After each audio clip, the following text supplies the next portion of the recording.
손흥민에게 페널티 박스 안에서 공이 연결되게 해서는 안 되었다. 그가 공을 잡지 않고 논스톱으로 발리슛을 해버리는 순간 우리에게 큰 위기가 닥쳤다는 것을 본능적으로 알 수 있었다. 문전에서 당구공처럼 공이 튀면서 메디슨의 선제골이 터졌다.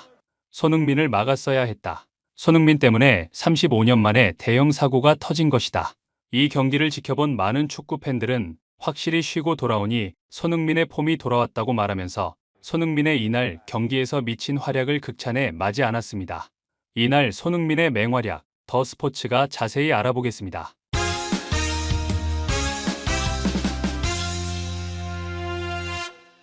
토트넘 호스퍼는 17일 오전 1시 30분 영국 런던의 토트넘 호스퍼 스타디움에서 맨유를 상대로 2024-25 잉글랜드 프리미어 리그 25라운드 홈 경기를 치렀습니다.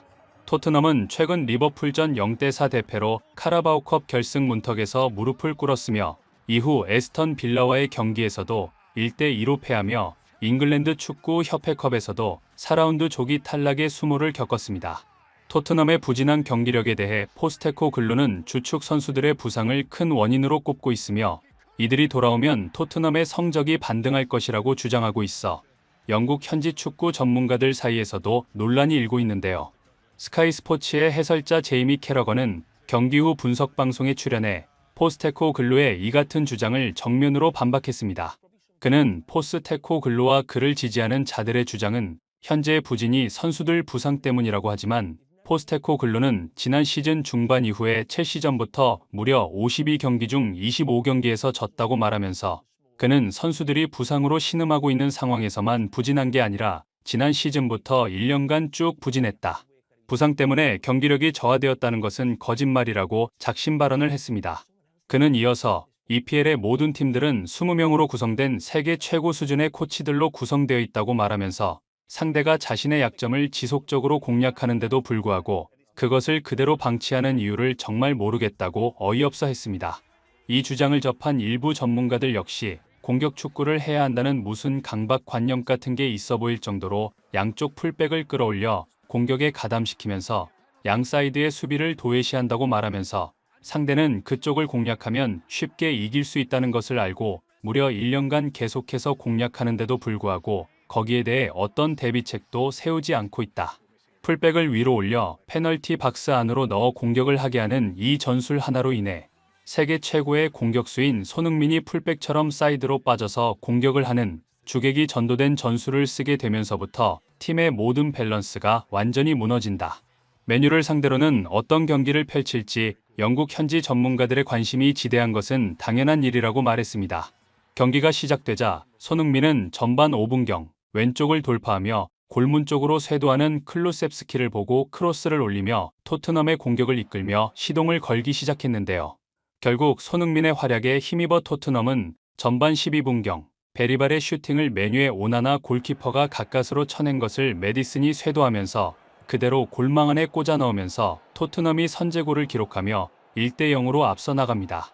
이 장면을 본 일부 팬들은 손흥민이 크로스 올라온 것을 논스톱으로 골문 앞으로 때려 넣으며 문전 혼전 상황을 유발했다고 극찬하면서 슈팅 각도가 없기 때문에 욕심을 내면서 무리하게 슈팅을 하지 않고 골문 쪽으로 컷백을 내주려 한 의도였지만 맨유 입장에서 보면 손흥민이 발리 슈팅을 한 것으로 보고 순간 얼떨떨하게 서 있는 것 같기도 하다라며 박수갈채를 보냈습니다. 또 다른 팬들은 베리발도 슈팅을 빠르게 가져간 것은 그가 경기를 뛰면서 많은 경험치를 쌓고 경기 템포에 적응했다는 것을 증명하는 것이라고 말하면서 부상에서 돌아온 메디슨의 폼이 상당히 좋아 보인다. 확실히 그가 돌아오니 손흥민 쪽으로 패스가 연결된다고 말했습니다. 몇몇 팬들의 지적처럼 전반 28분경 메디슨은 손흥민에게 절묘한 공간 패스를 연결하고 이것을 손흥민이 쇄도하는 마티스 텔에게 연결, 슈팅으로 이어졌지만 골로 연결되지는 못해 많은 팬들의 아쉬움을 자아냈는데요.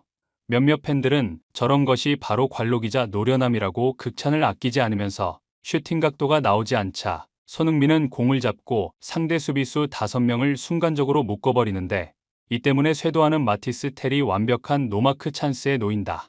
정말 대단한 패스라고 말했습니다. 또 다른 일부 팬들 역시 손흥민이 마티스 텔의 위치에 있었다면 상황은 골이 났을 가능성이 훨씬 높은데 정말 토트넘의 큰 문제는 팀 내에서 가장 결정력이 좋은 손흥민에게 저런 패스를 할 선수가 메디슨이나 클루셉스키 정도밖에 없다는 것이다. 그나마 있는 이 두 선수들은 주사위형 선수들인데다가 아주 탐욕스럽다 보니 저 상황에서 손흥민처럼 팀을 위해 패스하지 않고 슈팅을 해버리고 말았을 것이라고 안타까워했습니다.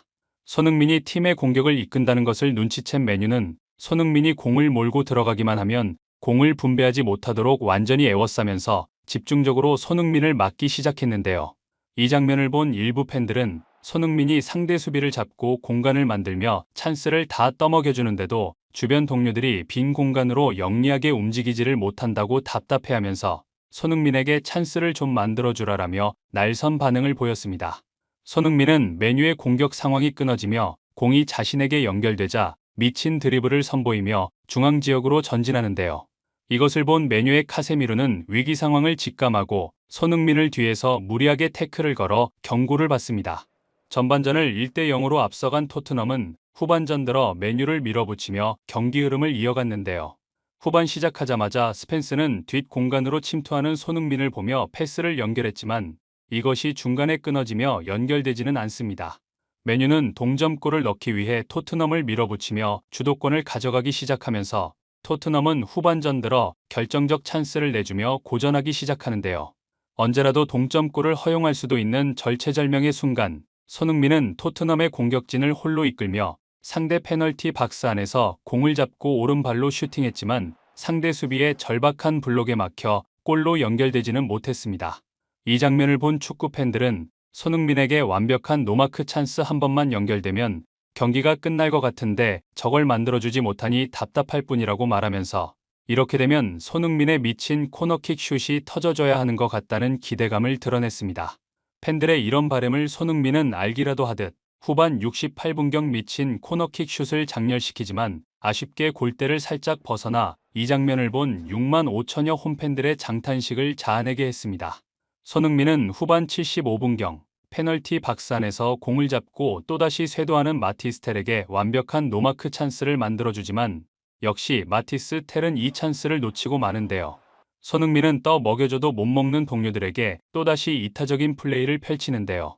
후반 78분경 손흥민은 페널티 박스에서 공을 잡고 완벽한 노마크에 놓이는 클루셉스키에게 패스를 주지만 이것을 골로 연결하지 못해 답답한 흐름이 계속 이어갔습니다. 토트넘은 결국 손흥민의 활약에 힘입어 넣은 선제골을 지켜내며 1대0으로 경기를 마치며 토트넘은 35년 만에 맨유에게 더블을 기록해 후반기 반등을 마련했다는 평가를 받았습니다. 구독, 좋아요, 좋은 댓글은 불타는 제작 열정을 더욱 불타오르게 합니다. 이상 더 스포츠였습니다.